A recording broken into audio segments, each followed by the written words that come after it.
చాలా మంది ఇన్సూరెన్స్ అంటే ఇది చాలా కాస్ట్లీ, కాంప్లికేటెడ్, క్లైమ్స్ రావు ఛా అని చెప్తుంటారు.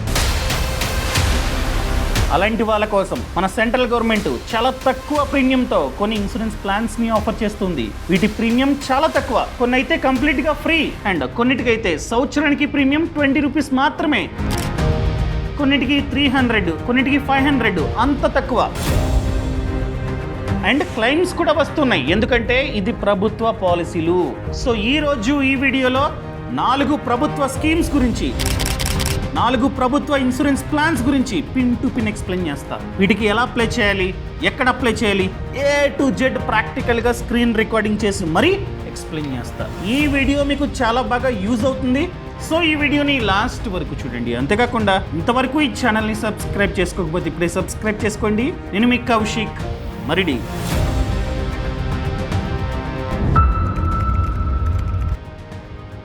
First one, post office group accident guard policy. ఇదొక పోస్ట్ ఆఫీస్ ప్రొవైడ్ చేస్తున్న ఇన్సూరెన్స్ ప్లాన్ అనమాట. ఇక్కడ మనం సంవత్సరానికి 549 కడితే 10 లక్షల ఇన్సూరెన్స్ మనకైతే వస్తుందన్నమాట. పొరపాటున ఈ పాలసీ తీసుకున్న తర్వాత యాక్సిడెంట్ అయ్యి మనకి కనుక రిస్క్ అయిందనుకోండి, మన కుటుంబానికి పోస్ట్ ఆఫీసు 10 లక్షలు ఇస్తుంది. ఎగ్జాంపుల్గా రిస్క్ అవ్వలే, చనిపోలే, యాక్సిడెంట్ అయింది కానీ హాస్పిటల్లో 24 అవర్స్ కంటే ఎక్కువసేపు అడ్మిట్ అయ్యాం. హాస్పిటల్లో ఎంతైతే ఖర్చు అయిందో ఆ ఖర్చుని కూడా పోస్ట్ ఆఫీసే భరిస్తుంది.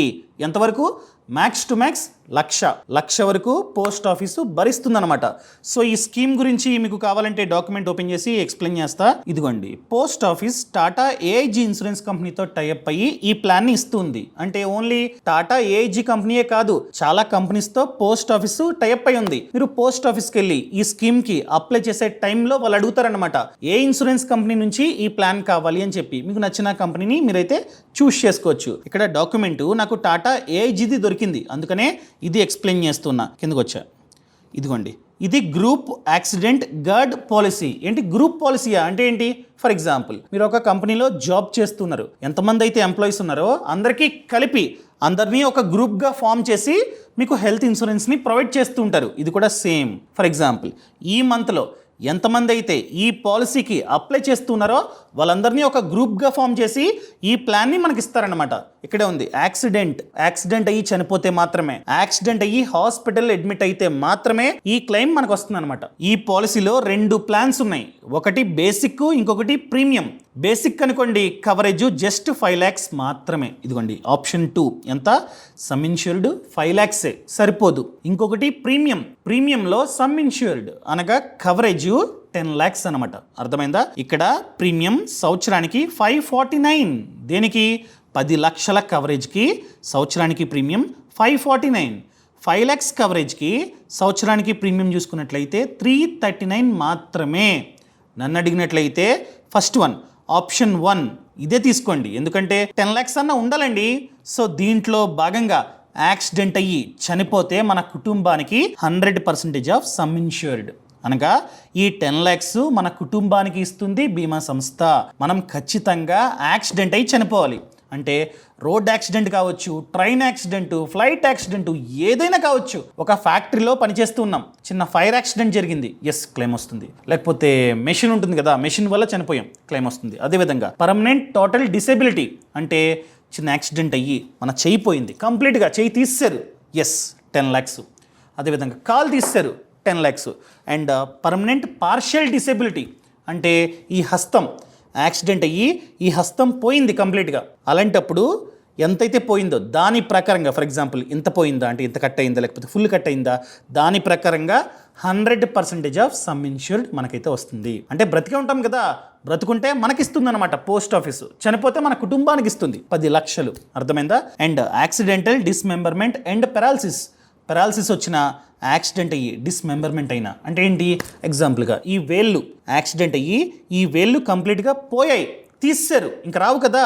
సో అలాంటప్పుడు కూడా 10 lakhs వరకు అని ఎందుకంటున్నానంటే దీనికి పర్మనెంట్ పార్షియల్ డిసేబిలిటీకి, యాక్సిడెంటల్ డిస్మెంబర్మెంట్ అండ్ పెరాలసిస్కి up to 100% of sum insured. కానీ ఈ రెండిటికి 100% అనమాట. అంటే 10 lakhs తీసుకుంటే 10 lakhs అకౌంట్లో పడతాయి. కానీ ఈ రెండిటికి అప్ టు 100%, అంటే సిచ్యువేషన్ బట్టి, తీవ్రతని బట్టి మనకి 100% వరకు సమ్ ఇన్ష్యూర్డ్ వస్తుందన్నమాట.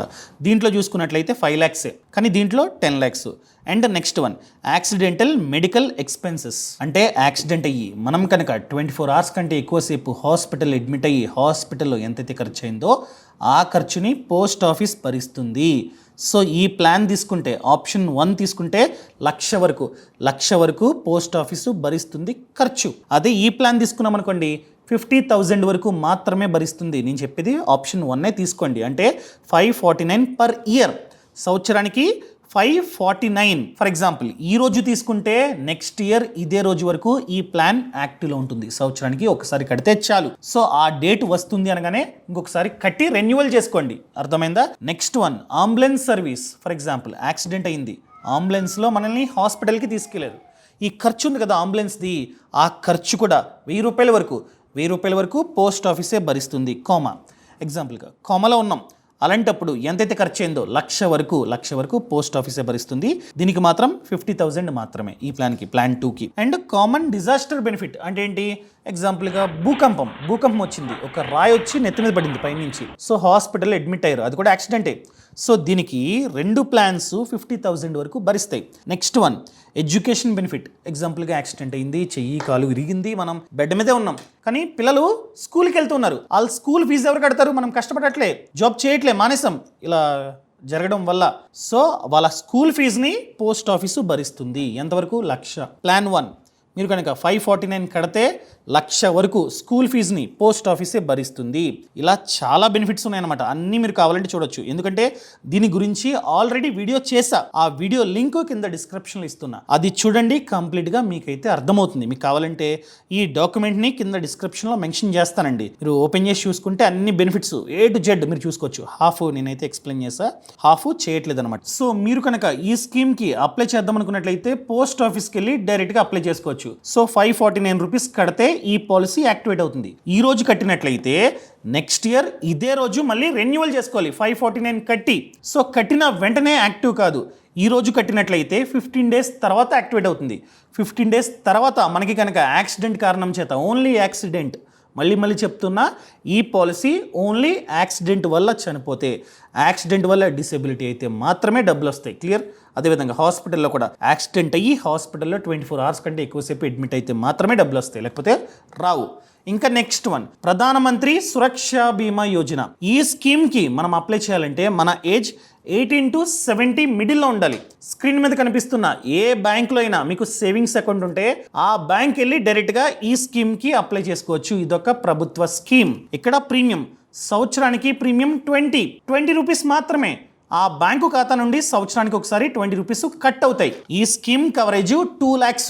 సో 20 రూపీస్ కట్టిన తర్వాత ఆ ఇయర్లో మనకి రిస్క్ అయిందనుకోండి, అది కూడా యాక్సిడెంట్ కారణం చేత రిస్క్ అయితే మన కుటుంబానికి 2 lakhs, ఆ బ్యాంకు మన కుటుంబానికి 2 lakhs ఇస్తుంది అనమాట. సో ఎలా ఇస్తుంది? మనం అప్లై చేయాలి. ఈవెన్ పోస్ట్ ఆఫీస్లో కూడా సేమ్, ఇంతకు ముందు మనం మాట్లాడుకున్నాం కదా, ఆ స్కీమ్లో కూడా మనకి రిస్క్ అయితే మన నామినీ పోస్ట్ ఆఫీస్కి వెళ్ళి చెప్పాలి, ఈ పాలసీ హోల్డర్ చనిపోయాడు అని చెప్పి. అప్పుడు వాళ్ళు ఒక అప్లికేషన్ ఫామ్ ఇస్తారు, దాన్ని ఫిల్ చేస్తే నామినీ బ్యాంక్ అకౌంట్లో డబ్బులు పడతాయి. ఇది కూడా సేమ్ అనమాట. ఎక్కడైతే ఈ పాలసీ కట్టామో అక్కడికి నామినీ వెళ్ళి చెప్పాలి, వాళ్ళు డాక్యుమెంట్స్ అడుగుతారు, అన్ని సబ్మిట్ చేసిన తర్వాత అన్ని కరెక్ట్గా ఉంటాయి, వాళ్ళు క్లెయిమ్ ఇస్తారనమాట. సో డాక్యుమెంట్స్ అన్ని సబ్మిట్ చేసిన తర్వాత 30 to 60 days క్లెయిమ్ వస్తుంది. అదే రిస్క్ అవ్వలే, జస్ట్ డిసేబిలిటీ అయింది, కాలు చేతులు పోయాయి, అప్పుడు మనం ఇన్ఫార్మ్ చేయాలన్నమాట. సో మనం వెళ్ళలేకపోయినా మన కుటుంబ సభ్యులు లేకపోతే నామినీస్ ఎవరైతే ఉంటారో వాళ్ళు మన బదులు వెళ్ళి చెప్పాలి ఇలా రిస్క్ అయింది అని చెప్పి. వీలైతే మనం కూడా వెళ్తే మంచిదన్నమాట. సో ఈ విధంగా ఈ స్కీమ్స్ వర్క్ అవుతాయి. సో ఈ ప్రధానమంత్రి సురక్ష బీమా యోజన కూడా యాక్సిడెంటల్ ఇన్సూరెన్సే. యాక్సిడెంట్ అయి చనిపోతే 2 lakhs. యాక్సిడెంట్ అయ్యి చనిపోలే, బ్రతికే ఉన్నాం, కానీ పర్మనెంట్ టోటల్ డిసేబిలిటీ అంటే ఒక కాలు కంప్లీట్గా కాలు పోయిందండి, ఇంకా లైఫ్ లాంగ్ రాదు. సో అలాంటప్పుడు కూడా 2 lakhs, max to max 2 lakhs మన బ్యాంక్ అకౌంట్లో పడుతుంది. అదే పర్మనెంట్ పార్షియల్ డిసేబిలిటీ అంటే హస్తం, ఈ హస్తం పోయింది, పాదం పోయింది, అలాంటప్పుడు లక్ష మన బ్యాంక్ అకౌంట్లో పడుతుందన్నమాట. సో స్క్రీన్ మీద కనపడుతున్న బ్యాంక్స్లో అకౌంట్ ఉంటే మనం వెంటనే వెళ్ళి ఈ స్కీమ్కి అప్లై చేసుకోవచ్చు. 20 రూపాయలు, సంవత్సరానికి ఒకసారి 20 రూపీస్ మాత్రమే కట్ అవుతాయి. ఇంకా థర్డ్ వన్, ప్రధానమంత్రి జీవన్ జ్యోతి బీమా యోజన. ఇది యాక్సిడెంట్ వల్లే కాదు, ఏ కారణం చేత చనిపోయినా కూడా డబ్బులు వస్తాయి. హెల్త్ ఇష్యూ వల్ల చనిపోయినా, ఏ కారణం చేత చనిపోయినా కూడా మన కుటుంబానికి డబ్బులు వెళ్తాయి. ఎంత కవరేజ్? 2 lakhs same. కానీ ప్రీమియం ఎంత? సంవత్సరానికి 436. సంవత్సరానికి ఒకసారి 436 కడితే ఈ పాలసీ యాక్టివ్లో ఉంటుందన్నమాట. యాక్టివ్లో ఉన్నప్పుడు మనం ఏదైనా కారణం చేత చనిపోతే మన కుటుంబానికి 2 lakhs డబ్బు వెళ్తుందన్నమాట. ఈ పాలసీకి అప్లై చేయాలంటే మన ఏజ్ 18 నుండి 50 మిడిల్లో ఉండాలి. ఏ బ్యాంక్ అకౌంట్లో మీకు సేవింగ్స్ అకౌంట్ ఉన్నా కూడా ఆ బ్యాంక్ వెళ్ళి ఈ స్కీమ్కి అప్లై చేసుకోవచ్చు. అప్లై చేసిన తర్వాత డైరెక్ట్గా మీ బ్యాంకు ఖాతా నుండి 436 కట్ అవుతుంది. సో నెక్స్ట్ ఇయర్ ఇదే టైంకి ఆటోమేటిక్గా 436 కట్ అవుతుంది అనమాట. సో ఫ్యూచర్లో మనకి రిస్క్ అయితే మన నామినీ లేకపోతే మన కుటుంబ సభ్యులు ఆ బ్యాంక్ వెళ్ళి ఇన్ఫార్మ్ చేయాలి, ఇలా జరిగింది అని చెప్పి. వాళ్ళు ఫామ్ ఇస్తారు, ఫిల్ చేయాలి, డాక్యుమెంట్స్ అడుగుతారు, సబ్మిట్ చేస్తే అన్ని చెక్ చేసి వాళ్ళ బ్యాంక్ అకౌంట్లో 2 lakhs వేస్తారనమాట. ఇంకా లాస్ట్ వన్, ఈడిఎల్ఐ స్కీమ్ అనగా employees deposit linked insurance scheme అనమాట. మీరు జాబ్ చేస్తున్నట్లయితే ప్రతి మంత్ మీ జీతం నుండి పిఎఫ్ కట్ అవుతున్నట్లయితే ఈ స్కీము మీకు వర్తిస్తుంది. మీరు ₹1 కూడా కట్టాల్సిన అవసరం లేదు. ఇది కంప్లీట్ గా ఫ్రీ. సో జాబ్ చేసే టైంలో మనకి రిస్క్ అయిందనుకోండి, ఏదైనా కారణం చేత రిస్క్ అయితే ఈపీఎఫ్ఓ మన కుటుంబ బ్యాంక్ అకౌంట్లో 7 లక్షల డబ్బు వేస్తుంది. మన దేశంలో జాబ్ చేసే వాళ్ళు ప్రతిరోజు చాలా మంది చనిపోతున్నారు. ప్రతి ఒక్కరి బ్యాంక్ అకౌంట్లో, ప్రతి ఒక్కరి కుటుంబ బ్యాంక్ అకౌంట్లో 7 లక్షలు పడుతూ ఉన్నాయా? ఎందుకంటే తెలీదు ఈ స్కీమ్ గురించి. సో తెలుసుకోండి. సో మనకి రిస్క్ అయితే మన కుటుంబం ఎవరైతే నామినీ ఉంటారో వాళ్ళు ఈపీఎఫ్ఓ ఆఫీస్కి వెళ్ళి ఈయన చనిపోయారు అని చెప్పి ప్రూఫ్లన్నీ సబ్మిట్ చేస్తే వాళ్ళకు అప్లికేషన్ ఫామ్ ఇస్తారు. దాన్ని ఫిల్ చేస్తే 7 లక్షల డబ్బు వాళ్ళ బ్యాంక్ అకౌంట్లో పడుతుందన్నమాట. సో ప్రతి మంత్ మన బేసిక్ ప్లస్ డిఏలో 12% ఎంప్లాయర్ కాంట్రిబ్యూట్ చేస్తూ ఉంటాడు కదా, ఆ 12%లో 0.5% ఈడిఎల్ఐ స్కీమ్కి వెళ్తుంది. ప్రీమియం ఇండైరెక్ట్గా మనం కడుతూ ఉన్నాం. మన ఎంప్లాయర్ 12%లో 0.5% ఈ స్కీమ్కి వేస్తున్నాడు అనమాట. అలా మన దేశంలో ఎంతమంది అయితే ఎంప్లాయర్స్ ఉన్నారో వాళ్ళందరూ ప్రతి మంత్ కాంట్రిబ్యూట్ చేస్తూనే ఉన్నారు. ఆ డబ్బే మనం అప్లై చేస్తే, మన కుటుంబ సభ్యులు అప్లై చేస్తే మనకిస్తారనమాట. మన కుటుంబానికి డబ్బు వెళ్తుంది 7 lakhs వరకు. సో మన జీతం 15,000 కంటే ఎక్కువ ఉంటే 7 lakhs వాళ్ళ బ్యాంక్ అకౌంట్లో పడుతుంది. 15,000 కంటే తక్కువ ఉంటే మేబీ డిపెండ్స్ అనమాట, 6 lakhs 5 lakhs ఈ విధంగా డబ్బు వాళ్ళ బ్యాంక్ అకౌంట్లో పడుతుంది. సో నేను చెప్పేది ఏంటంటే మనకి రిస్క్ అయితే మన కుటుంబానికి ఎక్కువ డబ్బు వెళ్ళాలి. అంతేకాని 7 lakhs 2 lakhs 10 lakhs సరిపోదు. ఎప్పుడైనా గుర్తుపెట్టుకోండి, మనం లేకపోతే మన కుటుంబానికి మినిమం కోటి వెళ్ళేటట్టు ప్లాన్ చేసుకోండి. ఇవి తీసుకున్నా తీసుకోకపోయినా ఖచ్చితంగా ఒక టర్మ్ ప్లాన్ తీసుకోండి. ఇవి తీసుకుంటే ఇంకా మంచిది. ఇవి తీసుకొని వీటితో పాటు ఒక టర్మ్ ఇన్సూరెన్స్ ప్లాన్ తీసుకోండి. తీసుకుంటే ఏమవుతుంది, ఫర్ ఎగ్జాంపుల్ మీరు 1,00,00,000 కవరేజ్ గల ప్లాన్ తీసుకున్నారండి, పొరపాటున మనకి రిస్క్ అయితే మన కుటుంబానికి 1,00,00,000 వెళ్తుంది. అలా ప్లాన్ చేసుకోండి. మీరు అడగొచ్చు, ప్రెసెంట్ మార్కెట్లో ఏముందండి మంచిది టర్మ్ ప్లాను? తక్కువ ఉండాలి ప్రీమియం, ప్రతి మంత్ తక్కువ కడతాం. సో తక్కువ ఉంటూ ఎక్కువ క్లైమ్ సెటిల్మెంట్ రేషియోతో మంచి కంపెనీ ఏముంది అని అడిగినట్లయితే యాక్సిస్ మ్యాక్స్ లైఫ్. ఈ యాక్సిస్ మ్యాక్స్ లైఫ్ అన్నది వన్ ఆఫ్ ది బెస్ట్ అయిన కంపెనీ. ఎందుకంటే వీళ్ళకి క్లైమ్ సెటిల్మెంట్ రేషియో చాలా ఎక్కువ ఉంది. ఎంత? 99.7% ఉంది. మీరు చూసుకోవచ్చు, ఇదిగోండి claim settlement ratio 99.7. Policy renewal rate చూసుకున్నట్లయితే 91.9.